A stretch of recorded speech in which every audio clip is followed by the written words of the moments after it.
आज मैं आपको बीए पार्ट 1 के फर्स्ट पेपर के अंतर्गत संचार के सिद्धांत को समझाने जा रही हूँ। संचार प्रशासन का प्रथम सिद्धांत माना जाता है। अभिकरण के उद्देश्य की सफलता के लिए प्रभावशाली संचार व्यवस्था आवश्यक होती है। किसी संगठन के लिए कार्य करने वाले लोग यदि संगठन के उद्देश्यों, नीतियों, कार्यक्रमों को अच्छी तरह से समझते हैं, उनके प्रति लगाव होता है, अर्थात नीतियों को और योजनाओं को अच्छी तरह से समझने के उपरांत कार्य करने वाले व्यक्तियों को उनको पूरा करने की एक मनोभावना जागृत होती है। संगठन में कार्यरत व्यक्तियों का संगठन के प्रति लगाव होगा। वे अपने कार्य में अधिक रुचि लेंगे तथा संगठन के साथ अधिक एकरूपता होगी। किसी व्यक्ति के उत्साहपूर्ण तथा क्रियात्मक सहयोग को प्राप्त करने का यही मार्ग है कि उस अभिकरण का प्रधान सभी का विश्वास प्राप्त करे। यह संचार का युग है। आज औसत दर्जे का आदमी भी अपनी सरकार तथा पड़ोसियों के अधिक निकट रहना चाहता है, अर्थात वह अपने चारों ओर के जीवन से अधिक एकरूपता का अनुभव करता है। अंतर्राष्ट्रीय क्षेत्र में भी जब हम एक विश्व की दिशा में अग्रसर हो रहे हैं, समूह प्रौद्योगिकी तथा मानव मनोविज्ञान में हुए अनुसंधानों ने यह सिद्ध कर दिया है कि किसी भी संगठन का सफल संचालन उसमें काम करने वाले व्यक्तियों के सहयोग पर निर्भर करता है। लोकतंत्र की यही प्रथम आवश्यकता है कि जनता प्रशासन से अधिकाधिक संबद्ध होनी चाहिए। इसी कारण व्यापार तथा शासन दोनों क्षेत्रों के संगठनों में अति उत्तम संचार व्यवस्था स्थापित करने की आवश्यकता को महसूस किया गया है। मिलजुल कर कार्य करने में संचार द्वारा निभाई गई भूमिका को प्रबंध स्वीकार करता है। इसके पर्याप्त प्रमाण भी है। आज लगभग सभी सभ्य सरकारों ने सूचना, प्रकाशन तथा लोक संपर्क विभाग स्थापित किए हैं। प्रबंध संबंधी साहित्य संचार से संबंधित लेखों से भरा हुआ है। संचार कौशल को विकसित करने के लिए विशेषतः सभाएं, कार्यशालाएं तथा अन्य प्रशिक्षण कार्यक्रम आयोजित किए जा रहे हैं। संयुक्त राज्य अमेरिका में विशेष रूप से यह हो रहा है। संचार शब्द का प्रयोग प्राय ज्ञान के प्रसार या सूचना भेजने के अर्थ में किया जाता है। फिर भी यहाँ इस शब्द का कहीं अधिक विस्तृत अर्थ है, विस्तृत रूप है, अर्थात एक प्रशासन में संचार से अभिप्राय है विचारों का आदान प्रदान, विचारों की साझेदारी तथा भाग लेने की भावना सम्मिलित होती है। इस प्रकार संचार का मूल अर्थ सूचना नहीं अपितु समझ है। मिलेट ने इसकी परिभाषा यह बताई है कि किसी साझे के प्रयोजन की साझी समझ के रूप में दी गई है। अर्थात संचार क्या है? किसी साझे के प्रयोजन की अर्थात सामूहिक लक्ष्य को प्राप्त करने के लिए सामूहिक समझ के रूप में संचार को परिभाषित किया है। टीड भी ऐसे ही विचार प्रकट करते हैं कि संचार का मूल विषयों पर मस्तिष्क से मेल स्थापित करना है, अर्थात मूल लक्ष्य क्या है, उसे कैसे प्राप्त करना है, यह कार्यरत व्यक्तियों के मस्तिष्क तक यह सूचना पहुंचाना ही संचार है। किसी संगठन में संचार आंतरिक, बाह्य, व्यक्तिगत हो सकता है। आंतरिक संचार का संबंध संगठन तथा कर्मचारियों के मध्य के संबंधों से होता है। बाह्य संचार का संबंध जनता और संगठन की इकाइयों के संबंधों से होता है और इसे लोक संबंध भी कहते हैं। और अंतर्वैयक्तिक संचार का संबंध अभिकरणों के कर्मचारियों के अपने परस्पर आपस में अंतः संबंधों से होता है। इस प्रकार संचार को 3 वर्गों में विभाजित या वर्गीकृत किया जा सकता है। ऊर्ध्व मतलब अप स्तर, अधो डाउन, अधोपार्श्व अक्रॉस, अर्थात ऊर्ध्व संचार कार्य करने तथा प्रगति के विषय में लिखित, मौखिक तथा व्यवस्थित प्रतिवेदन की रीतियों से प्राप्त होता है। कार्य के संबंध में सांख्यिकी तथा गणना प्रतिवेदन, मार्गदर्शन, सुझावों व चर्चाओं संबंधी लिखित तथा मौद्रिक निवेदन किए जाते हैं। कहने का अभिप्राय यही है कि इसके अंतर्गत विभिन्न प्रकार के प्रतिवेदन होते हैं जो कि उच्च अधिकारी को सौंपे जाते हैं। इस प्रकार की समस्याओं के विषय में साक्ष्य प्राप्त करने के लिए उच्च स्तर के अधिकारियों को साधन प्राप्त होते हैं। अधोसंचार निर्देश पुस्तिका, लिखित या मौखिक विशिष्ट आदेश या निर्देश, कर्मचारी वर्ग के सम्मेलन,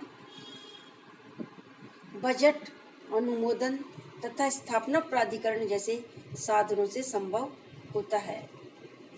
उच्चतम तल पर नई युक्तियों का प्रयोग केवल समादेश तथा नियंत्रण के लिए ही नहीं किया जाता, बल्कि नीचे के सभी स्तरों एवं कर्मचारियों को अपने रुख तथा विचारों की सूचना देने तथा मौखिक सूचना तथा प्रतिवेदन के आदान प्रदान, औपचारिक तथा अनौपचारिक व्यक्तिगत संपर्कों, कर्मचारी वर्ग की बैठकों तथा समन्वय करने वाली समितियों द्वारा संभव होता है। इस प्रकार संगठन के अलग अलग किंतु संबंधित भागों को एक जगह लाना संचार का लक्ष्य होता है। अब प्रश्न यह उठता है कि संचार एक तरह से संगठन में रक्तवाहिनी नलियों के समान है। जिस प्रकार एक शरीर में पूरा रक्त नलिकाओं के द्वारा बहता रहता है और वो चक्र पूरा होता है, ठीक इसी प्रकार संचार के माध्यम से संगठन में सूचनाओं का प्रसारण, विचारों का आदान प्रदान निरंतर होता रहता है। तो ये संचार के कौन कौन से साधन हैं, वो कौन से माध्यम हैं जिनके द्वारा संगठन रूपी शरीर में रक्त का संचार होता रहे, अर्थात संगठन रूपी शरीर में जो रक्त वाहिनियाँ हैं वो कौन है, संचार के साधन कौन से हैं, उनका वर्णन इस प्रकार है। संचार अनेक माध्यमों द्वारा संभव है। इन्हें 3 मुख्य वर्गों में वर्गीकृत किया जा सकता है: श्रव, दृश्य तथा दृश्य एवं श्रव। सुनना देखना दोनों। श्रव साधनों के अंतर्गत संचार में सम्मेलन, समितियां, साक्षात्कार, टेलीफोन, रेडियो प्रसारण, जनसाधारण की सभाएं इत्यादि साधन आते हैं, जिसके माध्यम से सभी व्यक्तियों के मध्य एक लक्ष्य के प्रति समझ पैदा की जाती है और उस लक्ष्य को उसी रूप में कार्यरत व्यक्तियों के मस्तिष्क तक पहुंचाया जाता है जिस रूप में लक्ष्य को प्राप्त करना होता है। दृश्य माध्यम के अंतर्गत लिखित संचार अर्थात परिपत्र, पुस्तिकाएं, प्रतिवेदन, विवरणिकाएं तथा हस्त पुस्तक तथा चित्रण जैसे चित्र, फोटो, पोस्टर, व्यंग्य चित्र, झंडे, अधिचिह्न, स्लाइड्स इत्यादि आते हैं। अर्थात इनको देखने मात्र से एक विचार, एक सूचना देखने वाले के मस्तिष्क तक पहुंचती है, तो यह भी एक संचार का साधन है। इसके अतिरिक्त सहवाक चलचित्र, टेलीविजन, व्यक्तिगत प्रदर्शन, श्रव्य दृश्य संचार के उदाहरण हैं। इनमें से प्रत्येक के माध्यम से अपने अलग अलग गुण एवं सीमाएं हैं। व्यापारिक और शासकीय दोनों ही प्रकार के संगठनों में सम्मेलन प्रणाली का अपना प्रयोग किया जाता है, क्योंकि इससे विलंब नहीं होता, पत्र व्यवहार भी कम होता है और लाल फीताशाही में भी कमी आती है। अर्थात अब प्रश्न ये उठता है कि संगठन यदि बहुत बड़ा है तो उसमें संचार का सबसे शीघ्र और प्रभावशाली साधन कौन सा है? सम्मेलन अर्थात मीटिंग्स। समस्त कार्यरत व्यक्तियों की एक मीटिंग ले ली जाए और उस मीटिंग में संगठन के लक्ष्यों के बारे में, नीतियों के बारे में बता दिया जाए, कार्य किस प्रकार से किया जाएगा यह बता दिया जाए, तो ये एक संचार का सशक्त साधन होता है। मिलेट के अनुसार सम्मेलन प्रणाली के महत्वपूर्ण उपयोग निम्नानुसार इस प्रकार है। पहला, समस्या संबंधी जानकारी प्राप्त होती है। अर्थात यदि सम्मेलन हो रहा है, मीटिंग हो रही है, बैठकें हो रही हैं, तो उस समय कार्य को पूरा करने से संबंधित, लक्ष्य को पूरा करने से संबंधित जो आने वाली संभावित समस्याएं आमने सामने ही क्लियर या उनका एक तरह से समाधान हो जाता है।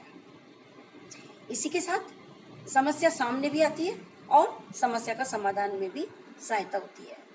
निर्णय की स्वीकृति तथा निष्पादन संभव होता है। जब मीटिंग हो रही है, बैठक हो रही है, तो उसी समय एक योजना के प्रारूप को अंतिम रूप दे दिया जाता है, एक निर्णय की स्थिति तक पहुंचा दिया जाता है और निष्पादन के लिए योजना तैयार हो जाती है। अर्थात शीघ्र संचार की व्यवस्था स्थापित हो जाती है। संगठन में काम करने वाले व्यक्तियों में एकता की भावना उत्पन्न करने में सहायता होती है। अर्थात बैठकें होती हैं, सम्मेलन होते हैं, सभी व्यक्ति एक साथ बैठते हैं और संगठन के लक्ष्य के प्रति अवगत होते हैं, तो उन सब में आपस में कार्य करने का एक प्रोत्साहन मिलता है।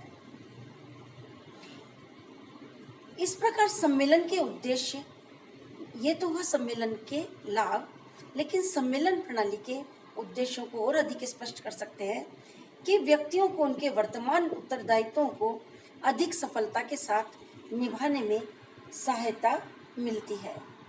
साथ ही उनके कार्य संबंधों में समन्वय करने में आसानी हो जाती है। बैठकों में, सम्मेलनों में जब कार्यरत व्यक्ति आते हैं तो उसमें एक दूसरे के अनुभव को भी साझा किया जाता है। इसी के साथ निजी अनुभव को एकीकृत किया जाता है। दूसरों के सामने आने वाली समस्याओं को समझा और समझाया जा सकता है। साथ ही अपने दृष्टिकोण का विस्तार किया जाता है। इसके अलावा संगठनात्मक संचार को औपचारिक रूप प्रदान किया जाता है। इस प्रकार सम्मेलन प्रणाली का एक लाभ यह भी है कि इससे लोगों की रुचि बहुत बढ़ जाती है।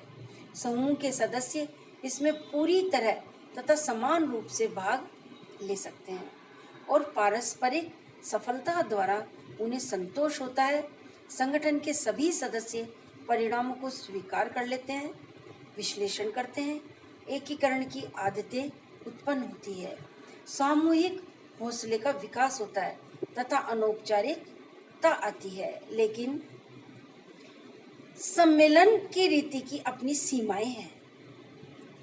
प्राक्कलन समिति के मतानुसार सम्मेलनों में काफी वृद्धि हुई है।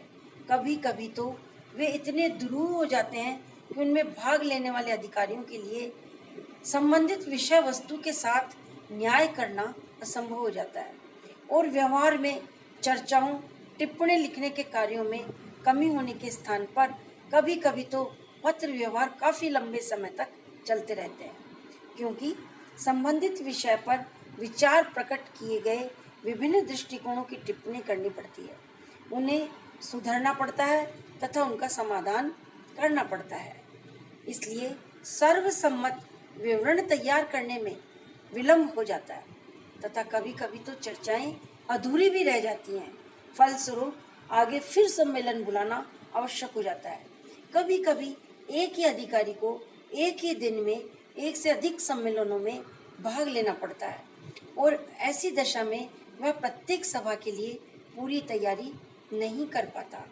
परिणाम यह होता है कि चर्चाओं में वह पूरा योगदान नहीं दे पाता। अतः सम्मेलनों के लाभदायक सिद्ध होने के लिए उनका प्रबंध सावधानी से किया जाना चाहिए। किसी प्रारंभिक योजना, विशेषज्ञों की सेवा, किन्हीं नियमों के तथा प्रभावपूर्ण कार्य के लिए समुचित संगठन के बिना सम्मेलन प्रारंभ नहीं करने चाहिए। किसी भी सम्मेलन के लिए प्रारंभिक योजना अति आवश्यक है। सम्मेलन के लिए उत्तरदायी व्यक्तियों को चाहिए कि वे अपना पूरा समय योजना में लगाएं और सम्मेलन का संगठन भी समान रूप से महत्वपूर्ण हो। ठीक आकार का कमरा, घूम सकने वाली आरामदेह कुर्सियां, अच्छे प्रकाश, वायु संचार की व्यवस्था, उपयुक्त साज सज्जा, शाम पट, अभिलेखन, प्रोजेक्टर, स्लाइड जैसी वस्तुओं का अच्छा प्रबंध, बैठने के स्थान का प्रबंध, समय इत्यादि की बातें यद्यपि छोटी दिखती है, किंतु ये सब सम्मेलन को सफल बनाने में सहायक होती है। इस प्रकार कार्यवाही की प्रणाली तथा सभापतित्व का व्यक्तित्व भी सम्मेलन को सफल या असफल कर सकते हैं।